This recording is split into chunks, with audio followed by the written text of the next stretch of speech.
Taste the Daily.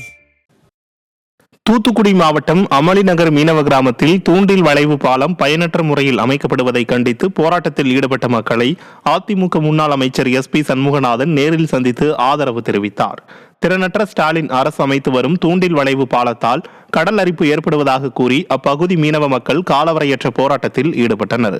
இந்த நிலையில் இப்போராட்டத்திற்கு ஆதரவு தெரிவிக்கும் வகையில் அதிமுக முன்னாள் அமைச்சரும் தூத்துக்குடி தெற்கு மாவட்ட செயலாளருமான SP சண்முகநாதன் மீனவ மக்களை நேரில் சந்தித்தார். அதன் பின்னர் செய்தியாளர்களை சந்தித்த அவர் அந்த தொகுதியின் அமைச்சர் அனிதா ராதாகிருஷ்ணன் மீனவர்களின் வாழ்வாதாரத்தை சீர்குலைத்துள்ளதாக குற்றம் சாட்டினார். இந்த தொகுதியினுடைய அமைச்சராக இருக்கின்ற திரு அனிதா ராதாகிருஷ்ணன் அவர்கள் 25 ஆண்டு காலமாக இங்கே தொடர்ந்து சட்டமன்ற உறுப்பினராக இருந்து வருகிறார்கள். அவர்களுக்கு இந்த தொகுதியில் நல்லது கெட்டது எல்லாமே தெரிந்திருந்தும் இதை தூண்டில் பாலமாக அமைத்து இந்த மீனவர்களுடைய அமளிநகர் மீனவர்களுடைய வாழ்வாதாரத்தை சீர்குலைத்திருக்கிறார்கள். இதை கண்டித்து இன்றைக்கு ஊர் மக்கள் அனைவரும் 25 நாட்களாக மீன்பிடிக்க செல்லாமல் இன்றைக்கு புறக்கணித்து இருக்கின்றார்கள்.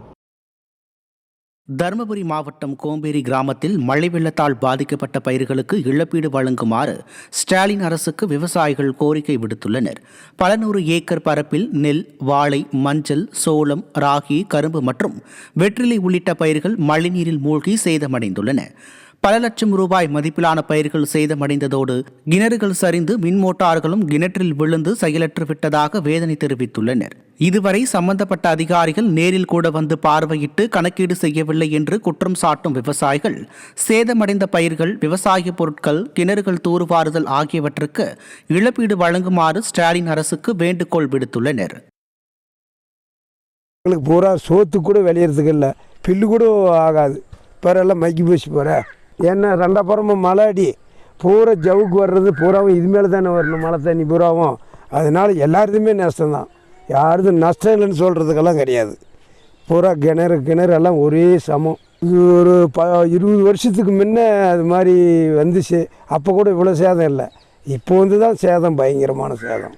அரசாங்கத்தில் எதோ இந்த நஷ்டஈடு எதுனா எங்களுக்கு கொடுக்கணும், சோத்து கூட நெல் வெளியில் எங்களுக்கு நஷ்டஈடு எதுனா கொடுக்கணும்னு தான் கேட்குறோம்.